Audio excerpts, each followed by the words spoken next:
अगर इसमें कुछ गलती है तो माफ कर देना।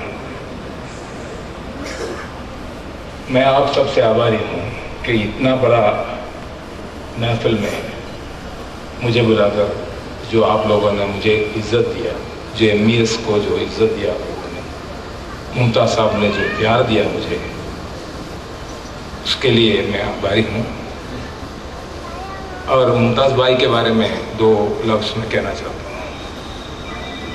मेरा वालिद साहब के साथ 1970 में मुमताज़ भाई मुस्लिम कौमी बातों में काम करना शुरू किया, तालीमी बातों में स्पेशली।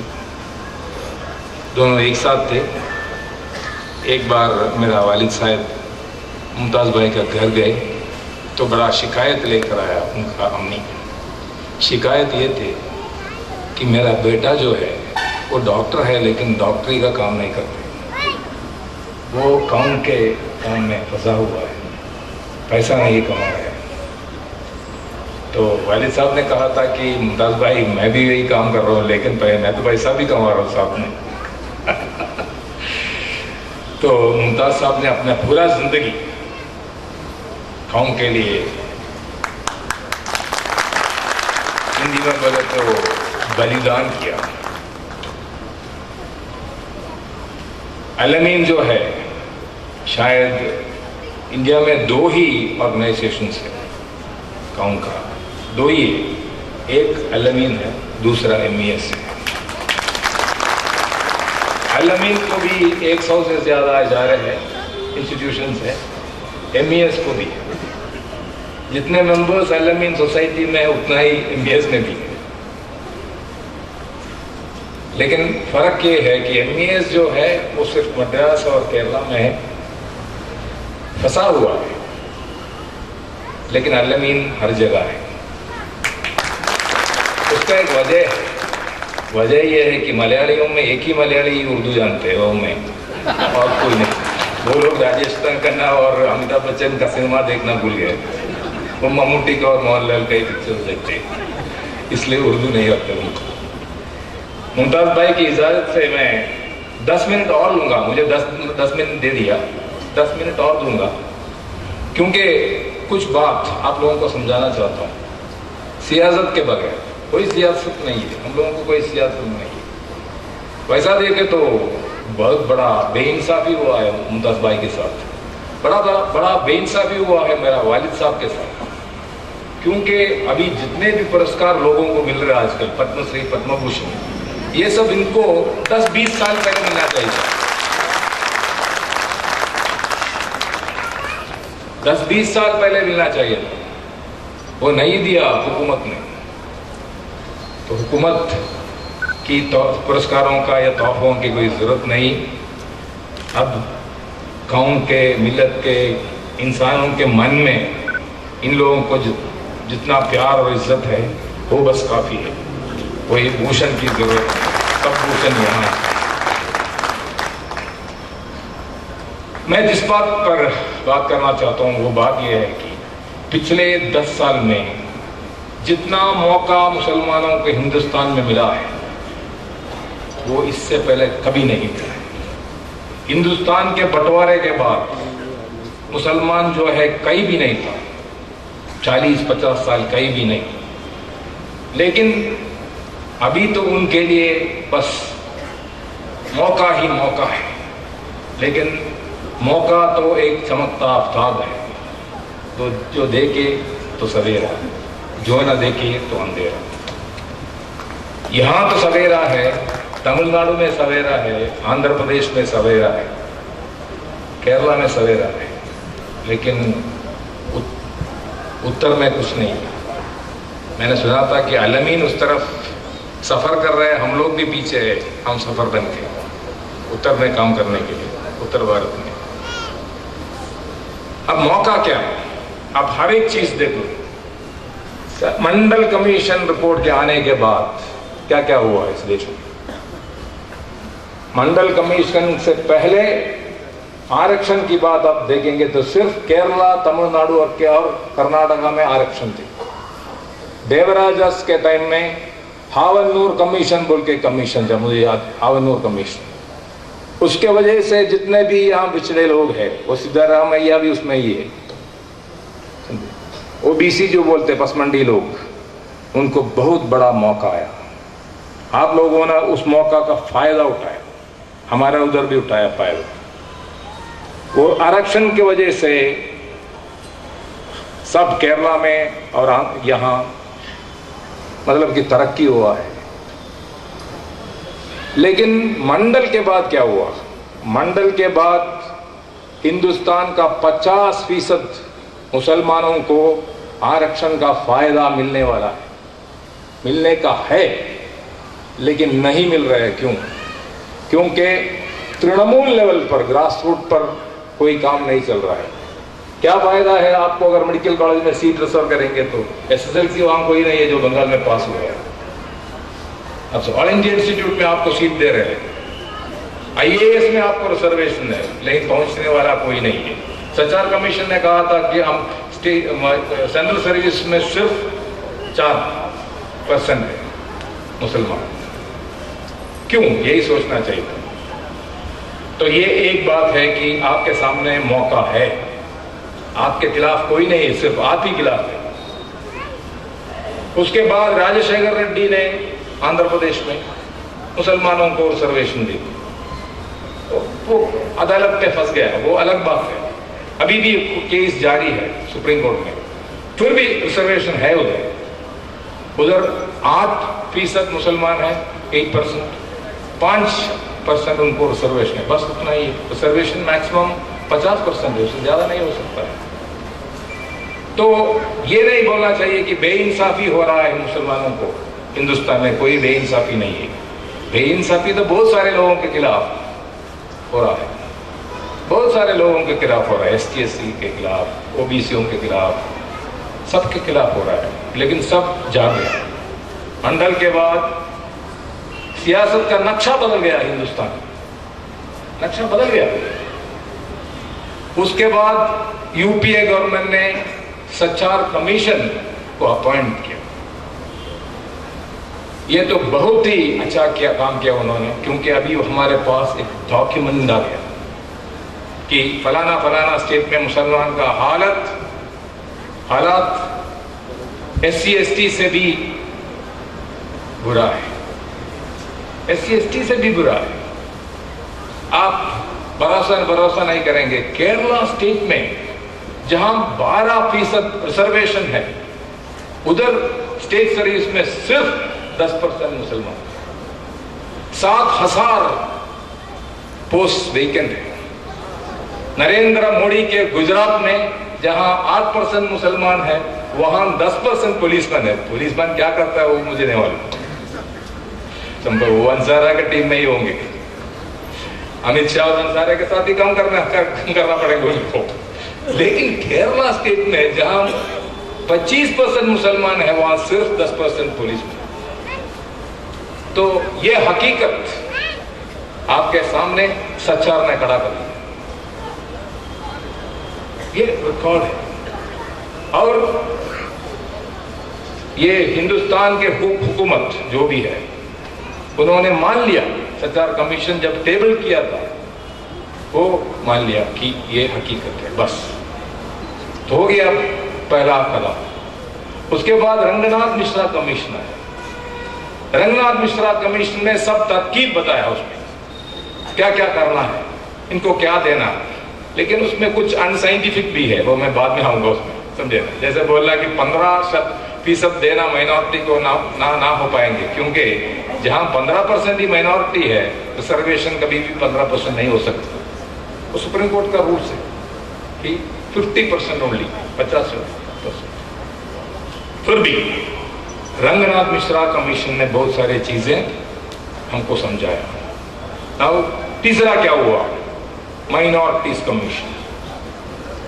उससे पहले माइनॉरिटीज कमीशन बोले तो बिना दांत का एक हाथी थे, ए टूथलेस टाइगर, ए शेर, लेकिन अब उसको बड़ा जॉस फिल्म का जैसा टीथ दे दिया, दांत दे दिया। और माइनॉरिटीज कमीशन का अपना सियाउद्दीन साहब जो है, समझे। सो उन्होंने इस्तेमाल कर रहे हैं। तो उससे क्या फायदा हुआ हम लोगों को? फायदा ये हुआ कि हम लोग अपना एजुकेशनल इंस्टीट्यूशंस खुद बना सकते हैं। अगर एनओसी गवर्नमेंट नहीं देंगे तो 6 महीने के बाद आप इंतजार करने के बाद आप माइनॉरिटी कमीशन को अपेक्षा दे सकते हैं और वो मान लेंगे, वो दे देंगे आपको एनओसी। फिर आपको 100 तालिबान को अपने मजहब से आप ले सकते हैं, अपना प्रिंसिपल को आप अपॉइंट कर सकते हैं, बहुत सारी चीज का है। तो इसका भी फायदा हम लोगों ने नहीं उठाया। कैसा नहीं उठाया मैं आपको समझा रहा हूं। अलमीन तो है, MES भी है, लेकिन इसका फायदा उठाया किसने? हमारे कौम में जो व्यापारी है उसने। व्यापारियों ने पूरा माहौल गंदा कर दिया। उधर बिजनेस चल रहा है, मुसलमान के नाम पर बिजनेस चल रहा है। 100 से 100 सीट, 100 से 100 मेडिकल सीट है तो 100 के 100 50 लाख रुपए एक सीट के। कौम को कोई फायदा नहीं है, अपना ही पॉकेट में जा रहा है। तो इससे क्या फायदा? ऐसा माइनॉरिटी स्टेटस से क्या फायदा है? माइनॉरिटी स्टेटस से कोई फायदा नहीं है। आंध्र प्रदेश का जैसा एक लॉ बनना है माइनॉरिटी स्टेटस में कि 50% ऑफ द सीट्स जो माइनॉरिटी इंस्टीट्यूशंस में है will be given to the minorities which will be selected by the government on government fees. तब कुछ फायदा हो सकता है, समझे। जो गरीब है, जो जिनको मेरिट है, उनको, वो मुसलमान को या माइनॉरिटी का लड़के को लड़की को सरकार सेलेक्ट करेंगे, हम लोग नहीं। हम लोग तो घूस खाने वाला है, ये हमारा पुराना आदत है। Donation, capitation fee, excess fees, ये सब हमारा पुराना आदत है। तो हम लोगों ने भी ऐसा ही फैसला किया केरला में। केरला में आपको मालूम होना चाहिए कि मुसलमान MES को 30 एफिलिएटेड कॉलेजेस है, 30 एफिलिएटेड कॉलेजेस है, 70 से ज्यादा स्कूल है। कुल तालिबानों का संख्या आप देखिए तो 1 लाख से ज्यादा है। 4 इंजीनियरिंग कॉलेज है हमारा, और मेडिकल कॉलेज है, डेंटल कॉलेज है, सभी कॉलेज है। लेकिन हम लोगों ने क्या फैसला किया कि 50% गवर्नमेंट को देंगे। उस 50% में 50% गवर्नमेंट मुस्लिम स्टूडेंट्स को सेलेक्ट करके गवर्नमेंट फीस में भेज देंगे। MES से कोई ताल्लुक नहीं।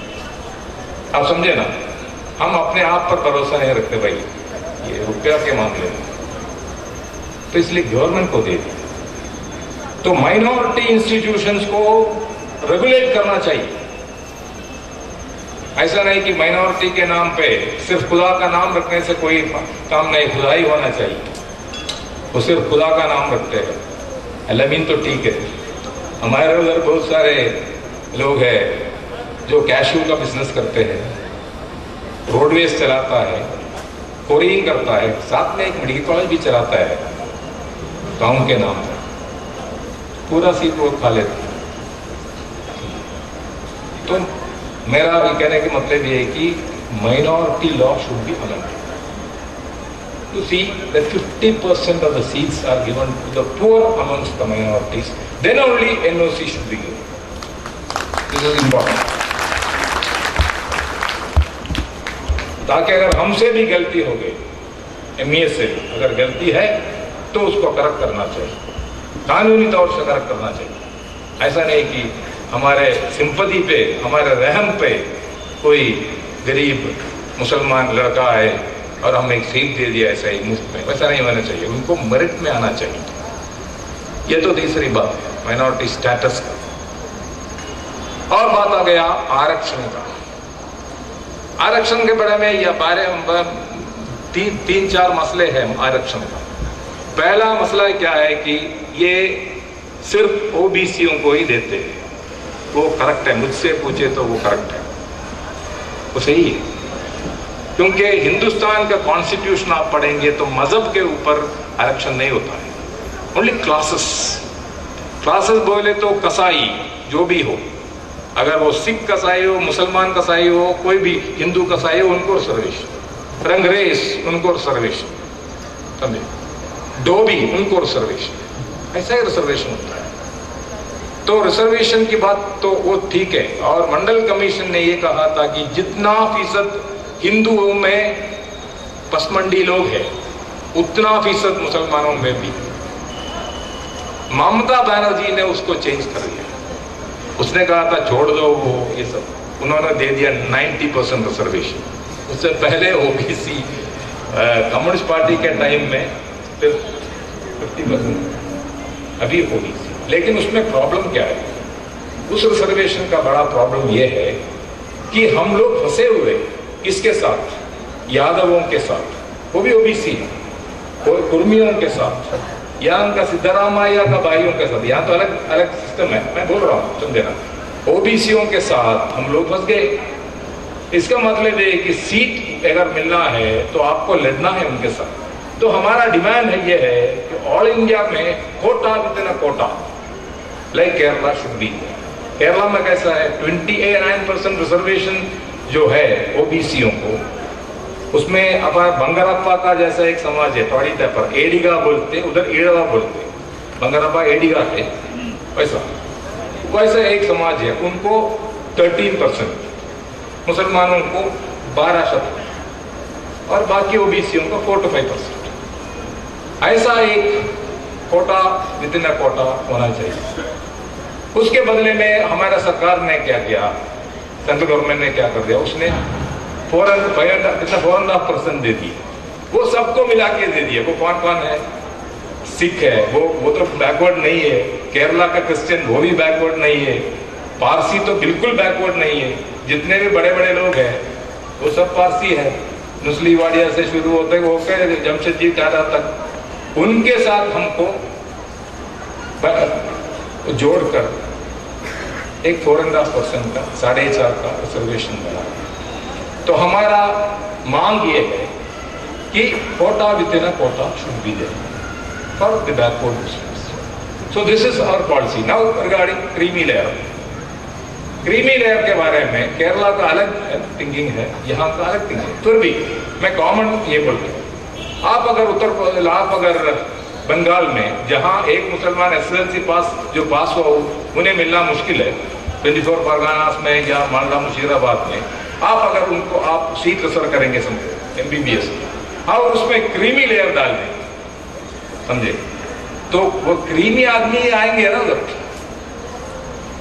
समझे, कौन आएगा, कौन पास होके आएगा, अमीर आदमी पहला आएगा, पहला अमीर आएगा, उसके बाद मिडिल क्लास आएगा, उसके बाद ही गरीब आएगा। तो वहां क्या हो रहा है, जो सीट्स जो रिजर्व हुआ है वो सब बेकार में चल रहा है। तो बंगाल में, बिहार में, ये सब जगह हमारा विश्वास ये है कि क्रीमी लेयर नहीं होना चाहिए। कर्नाटका तो आप बहस कर सकते हैं होना चाहिए कि नहीं होना चाहिए, लेकिन नॉर्थ इंडिया में क्रीमी लेयर की जरूरत नहीं। अगर क्रीमी लेयर आप डाल देंगे तो फजूल में हो जाएंगे, बेकार में हो जाएंगे। तो ये रही क्रीमी लेयर के बारे में। और 2-3 बातें हैं इसके बारे में मैं अभी एंड करने वाला हूँ। और बात आपकी ये है, तीसरी बात अलीगढ़ मुस्लिम यूनिवर्सिटी, उसके बारे में मेरा अपना राय है, एमईएस का राय नहीं। अलीगढ़ मुस्लिम यूनिवर्सिटी पहले एक माइनॉरिटी इंस्टीट्यूशन नहीं है। ये इसका कोर्ट में मेरा वालिद साहब भी थे, मुमताज अहमद साहब प्रो वाइस चांसलर थे सर, अब प्रो चांसलर। उसका माइनॉरिटी स्टेटस अब मेरा मेमोरी से पूछे तो चगला साहब के टाइम में हटा दिया। When Chagla was education minister. Now Chagla के बारे में he is the biggest pseudo secularist, समझिए। So Chagla साहब ने उसको हटा दिया। अब क्या है, फिर मुसलमानों के लिए रिजर्वेशन भी नहीं है, तो मुसलमान के लिए रिजर्वेशन नहीं है। ताजुब की बात यह है कि ओबीसी का रिजर्वेशन भी नहीं है। मैंने जब पढ़ा रिसेंटली, ओबीसी रिजर्वेशन नहीं है उधर, रिजर्वेशन तो सिर्फ लोकल्स को,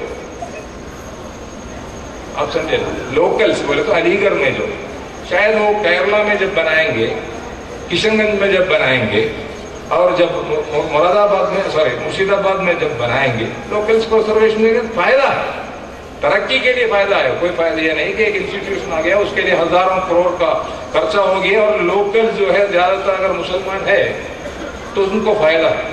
लेकिन ये नहीं होना चाहिए कि मेडिकल सीट के लिए मुसलमान को सीट नहीं मिल रहा है, उधर चाय का दुकान जो चला रहा है वो अपना पुराना पेशा है, वो मुसलमान चला रहा है, उससे कोई फायदा नहीं। तो there should be a movement to restore the minority character of AMU. I am not an expert in this matter. Mumtaz Ahmad Khan knows better मुझे ज्यादा। बनारस हिंदू यूनिवर्सिटी का भी आप रिस्टोर कर सकते हैं, कोई प्रॉब्लम नहीं। Madan Mohan Malviya wanted it to be a great Hindu institution, होने दो, कोई प्रॉब्लम नहीं है, करने दो। तो that is regarding AMU। anyhow AMU जब हमारे MES का आदमी था प्रोफेसर अब्दुल अजीज, जब अजीज साहब गए था उधर, कम से कम उन्होंने जो काम किया उसके वजह से इतने सारे सेंटर्स शुरू हुए और इस सेंटर से फायदा तो जरूर होंगे, क्योंकि मलप्पुरम में जहां 75% मुसलमान रहते हैं, आप अगर एक इंस्टीट्यूशन खोलेंगे तो फायदा उनको ही होंगे, उसमें कोई शक नहीं है। फिर भी ये पॉइंट मैं बता रहा हूँ। तीसरी बात यह है, लास्ट आखिर में एक दो बात और थोड़ा